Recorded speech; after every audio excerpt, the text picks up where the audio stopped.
welcome to the program Talk Sport on Global Television. I am Samuel Odi. Many thanks for tuning in. Thank you for joining us. Yes, today I'm just going to bring you just a little bit of snippets, not just diving deep, just a half of what we usually bring to you on a weekend basis, because of the fact that there's a decision going on in Ondo State, and we would want to head back to it, and as well as try to bring you updates with everything going on with the elections happening in Ondo State. Still, with or without elections, sports must go on. So we just need to, bring you up to speed with what's happening around the world of sports. But on today's edition, there will be a little bit of mix up, a little bit of switch, where we'll be starting directly from the international scene, where we've seen the big fight that has been anticipated, which has been pushed from March to April, from April to June, from June to July, from July to August, September.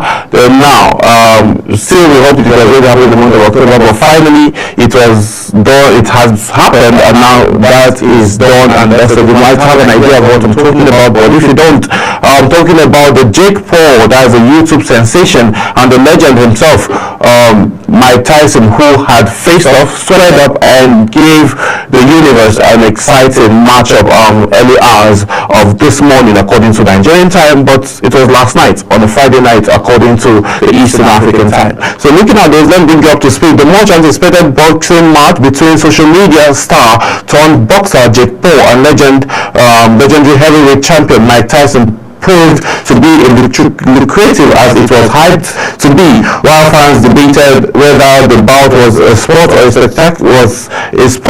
spectacle. The financial stake made headlines, with Paul and Tyson walking away with staggering paychecks. With Paul cruised to victory by an anonymous decision against the heavyweight heavyweight icon in Texas. Tyson Fury barely landed a punch during the 8th round in the round of the bout at the AT&T Stadium in Long, with Paul winning by big margin on all three cards, 80 to 72,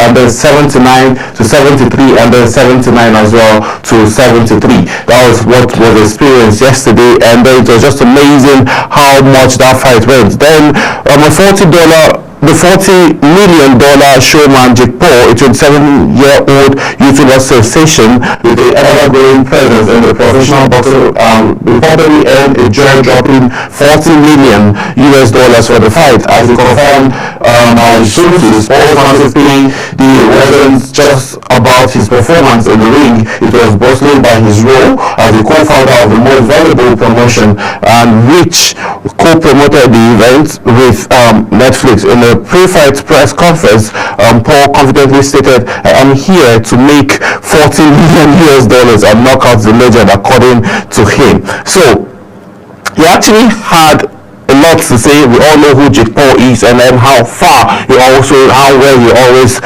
speaks. Also his brother as well, the other Paul brother, who also faced off with another legend in the world of boxing, talking about Mayweather, also won. Mayweather won actually by a split decision, but they said it was just going to be a bout, and then there was no winner that was going to be announced. But later on, the winner was announced, and then it was just split decision, and then Mayweather took the day. So it was just an amazing thing. I'm seeing how determined these guys are, coming out from radio and advancing their career from social media, now getting into the sport that they like, because of the fact that they didn't have opportunity, but they built a community. So when they're having conversation, they'll be like, okay, I have this community of social amount of persons watching what I'll be doing. And again, look at it, he came out strictly for the money, and he made a whopping $40 million from that. So Comeback King, that is talking about the legend himself, the one that has left lots of legacy, the heavyweight champion, the one that became the first heavyweight champion at 20. Speaking about Mike Tyson, also had a cash out of around $20 million at 58. Mike Tyson, once the baddest man on the planet, made his return to the ring nearly 2 decades after his last professional fight. Tyson earnings for the event were estimated at $20 million, according to DraftKings Network and the Oldie source, through the former champ refrained from confirming his funeral during an earlier appearance on Jimmy Cameron's Live. Yeah, so Notwithstanding, while $20 million is a far cry from the $400 million career earnings Tyson Fury amassed in his prime, it was still a notable comeback. For perspectives, Tyson Fury's 1998 bout against Michael Spence, which ended in a 91-second knockout, earning him a torn record of $20 million, equivalent to about 53 million US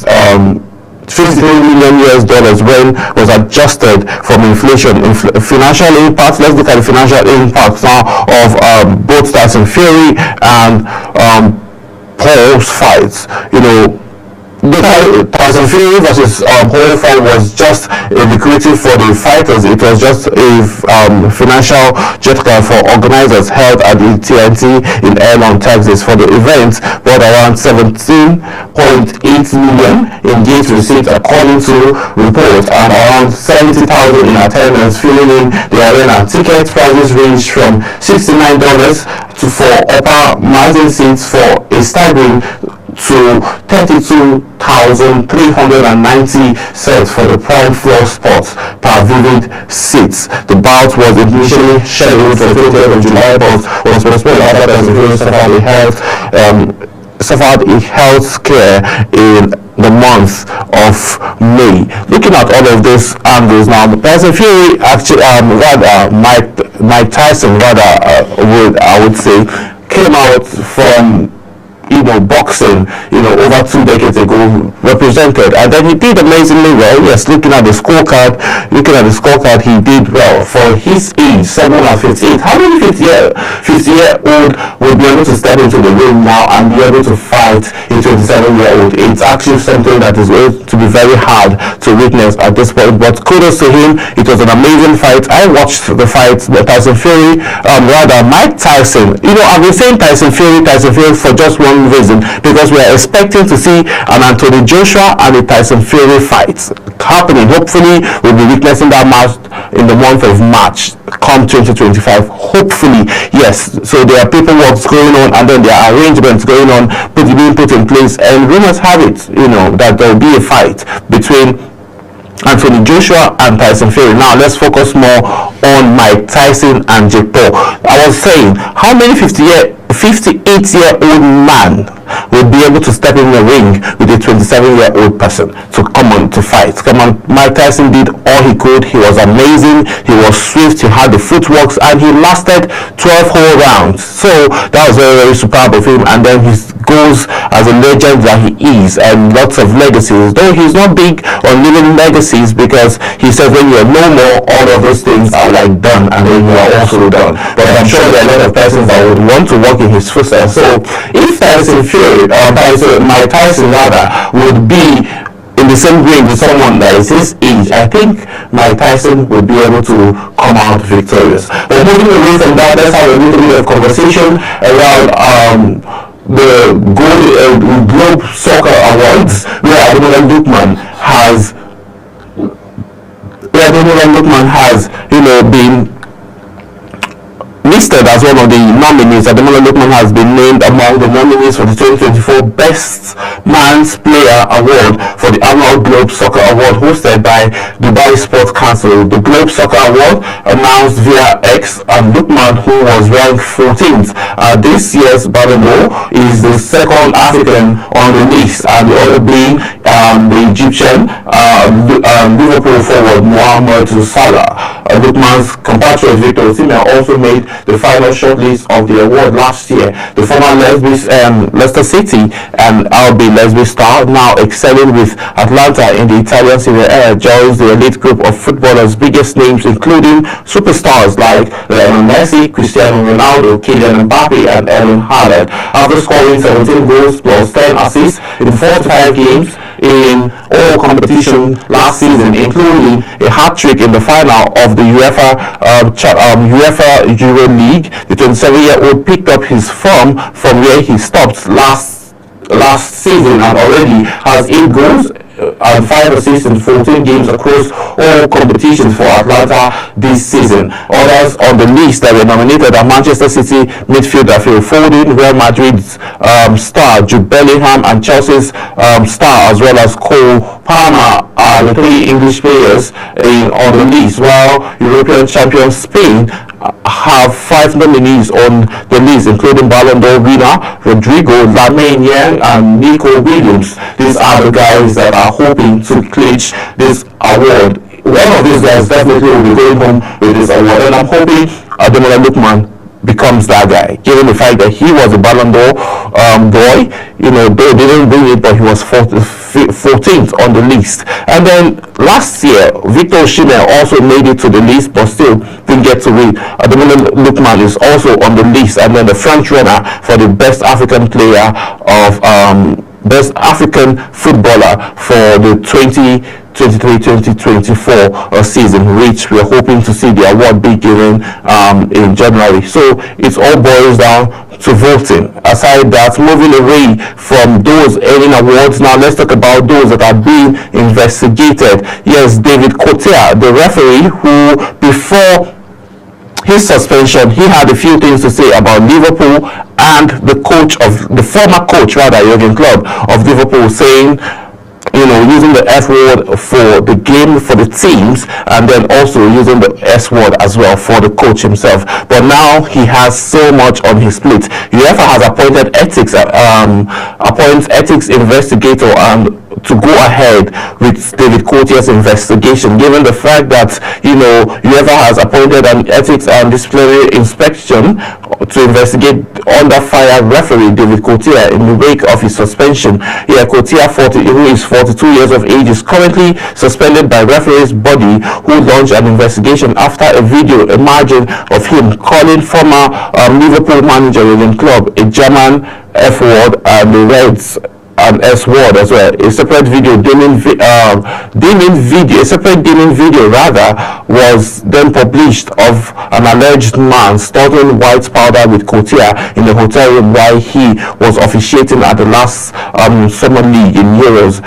If the footage is genuine, then it will be deeming for the 42 years old future in professional football, with determination of the association with a likely outcome. A statement in the wake of the video postponing a show that Kotia using a roll up banknotes to start a white powder off a table, and now UEFA have revealed they have launched their own investigation as well. We saw what happened to Paul Pogba when not even issues like this arose, and then we know how the UEFA tends to frown whenever there is a situation like this playing around. So I'm certain that they will get to the root of this and then find out if he did start in white powders, and if he does that, that means his career probably would be over, given the fact that the UEFA always frowns a lot to when it comes to situations like this, mostly starting of white powders,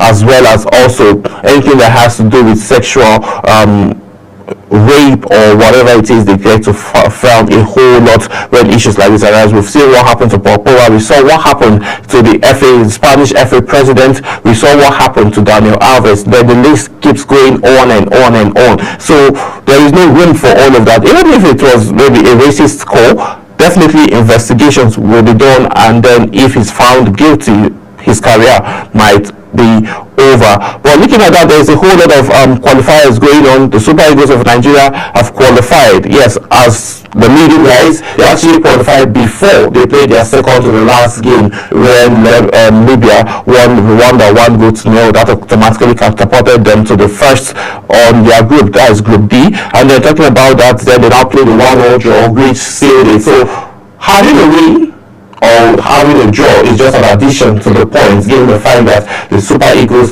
have qualified. But Nigerians have some concerns, given the fact that they gave away goal at the 16 minutes of the game, which is not something that you always come back from very easily. But luckily, we were able to come back with Victor Osimhen heading the ball in the 81st minute to help Nigeria secure a draw and then gain a point to help seal the qualification. So looking at the game that we played in the on Monday. I think they need to buckle up, and then the mixture between the international and the home-based players is a very good initiative by Austin Eguavoen, and then we are hoping to see that the Super Eagles will be able to manage every form of pressure and at least get another win to get into the competition, African Cup of All Nations, and then preparation for World Cup qualifiers on high spirits, given the fact that these players have been doing amazingly well for their club side. So we are hoping to see the rift and then the conversation around the Super Eagles, advance, and then the FIFA ranking as well of the Super Eagles,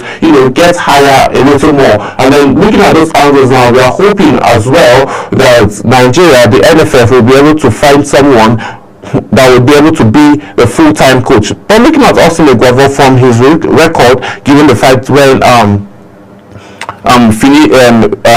Finidi left, he came in and salvaged the moment, and now the Super Eagles have been able to qualify for AFCON 2025. Now, another job ahead of him, the big task that is set ahead of him now, is for him to see how he will be able to make it through to the World Cup, because that's the next big game, that's the next big hurdle that he needs to pass with the Super Eagles. And then that, I feel, is what would make the NFF seal the job for him as the coach instead of the in-game or technical manager of the Super Eagles. That's how much time would permit us to bring to you today on Talk Sports. We'll be joining Mr. Uyi, who would continue with the Ondo updates, election updates, and what the whole election has been around Ondo State. From reports that we've been having, it's been free and then it's been fair, going on smoothly. My name is Samuel Odi. This is how much time will permit us to bring to you on today's edition of Talk Sport. I'll see you again.